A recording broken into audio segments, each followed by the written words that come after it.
Bom dia, tudo bem com vocês? Shalom Adonai.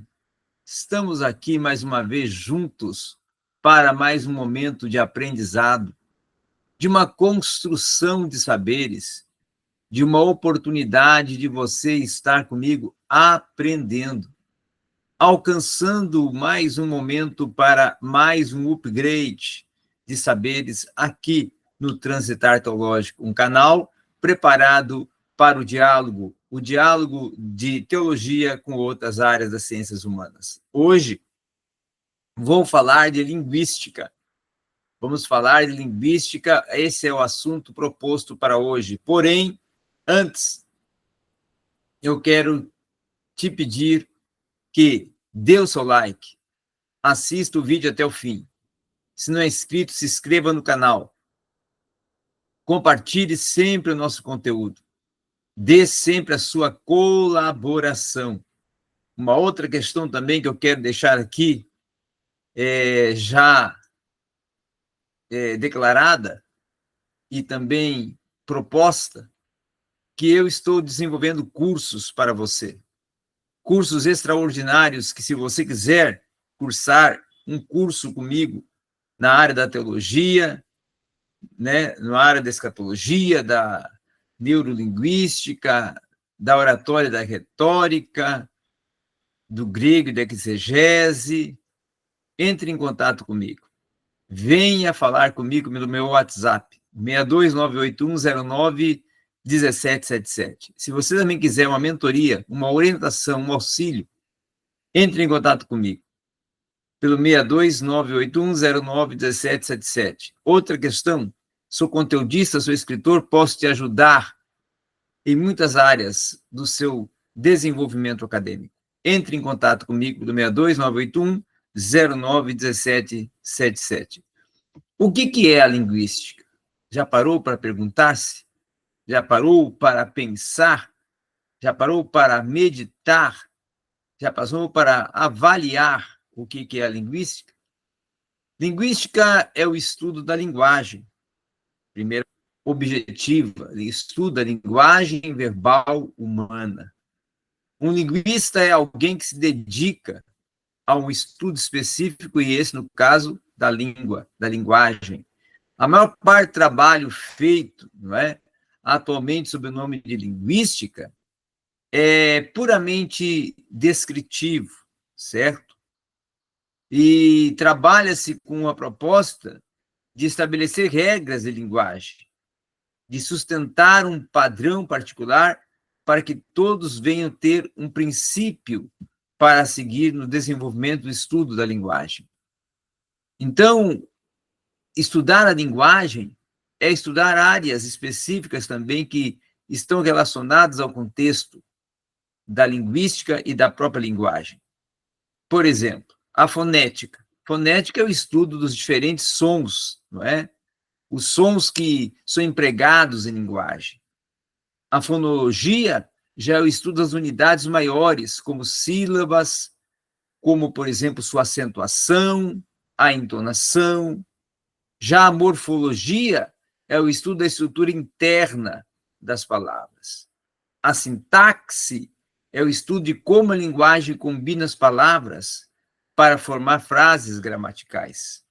A semântica é o estudo dos sentidos das frases e das palavras que a integram. Então, essas são áreas da linguística, áreas que a linguística vai se encontrar. Mas, além dessas áreas, nós também temos a lexicografia, que é responsável pelo estudo do conjunto das palavras de um idioma e para a elaboração de dicionários e enciclopédias.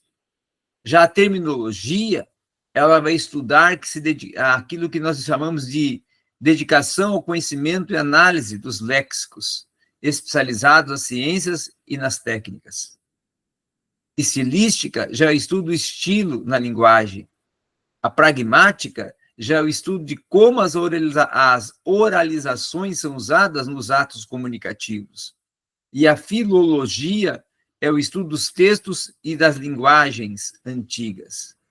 Portanto, você vai vendo que a linguística tem todo um desenvolvimento de áreas distintas que possibilitam essa, vamos dizer assim, essa atuação e essa construção dos saberes distintos dentro do desenvolvimento de um estudo da linguagem. A linguagem falada e escrita, alguns linguistas vão entender, primeiramente, que a fala é um objeto de estudo, tá? Mais importante até do que a escrita. E por ser uma característica universal dos seres humanos, muitas culturas não possuem a escrita. E o fato dessas pessoas aprenderem a linguagem oral de uma forma mais fácil e mais precocemente do que a própria linguagem escrita, também esse é outro fator.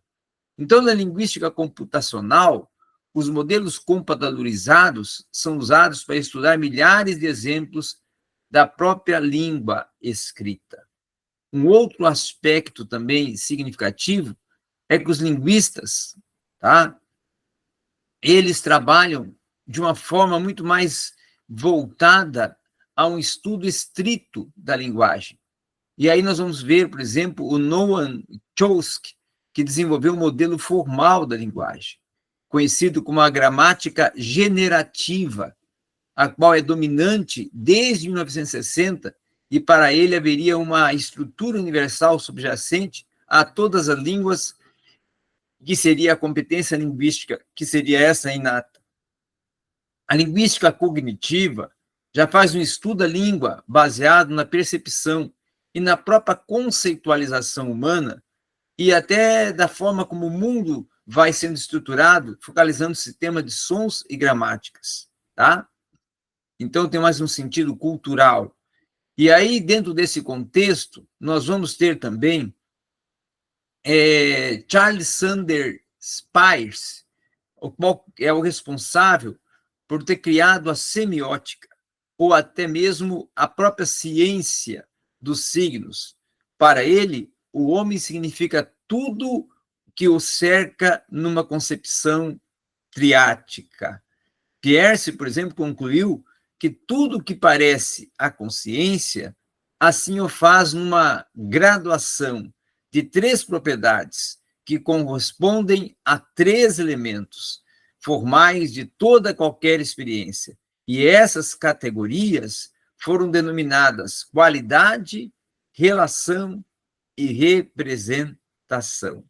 Outro, sim, é tratarmos da tríade semiótica: significante, signo, significado, coisa. Significante, signo, significado, coisa. Uma outra questão também são os tipos de signo, né? Segundo Peirce, nós temos alguns tipos de signo, por exemplo, o ícone, que mantém uma relação de proximidade sensorial ou emotiva entre o signo, representação até do objeto e objeto dinâmico em si, exemplo, pintura, fotografia, desenho de um boneco.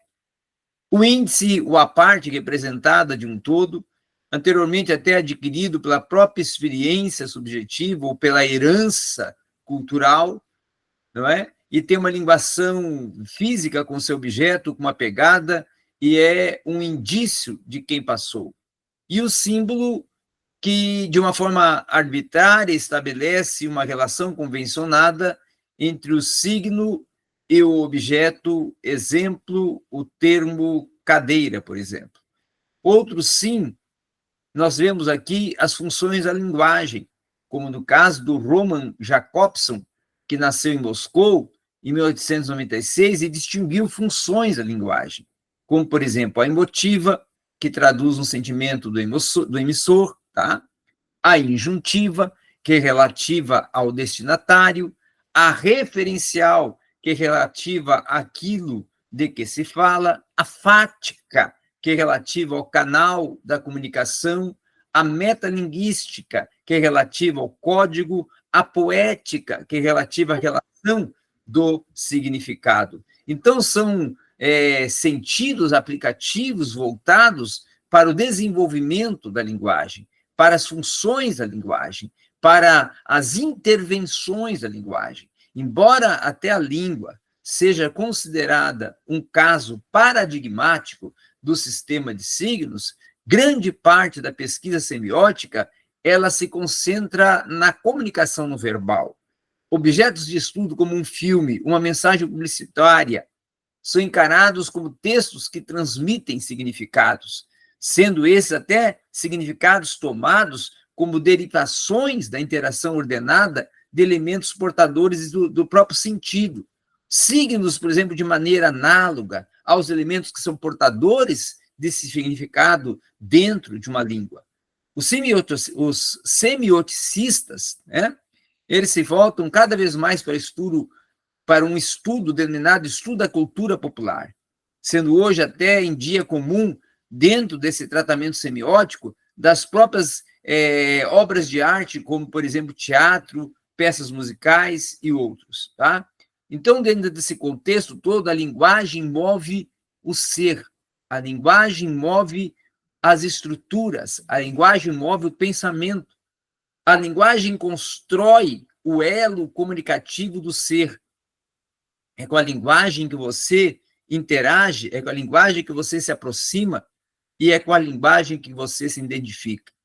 Portanto, a linguagem faz parte da sua essência. Por isso, devemos sempre estar possibilitando o melhor fluir da nossa linguística, linguagem e do nosso pensar em forma de linguagem. Obrigado a todos.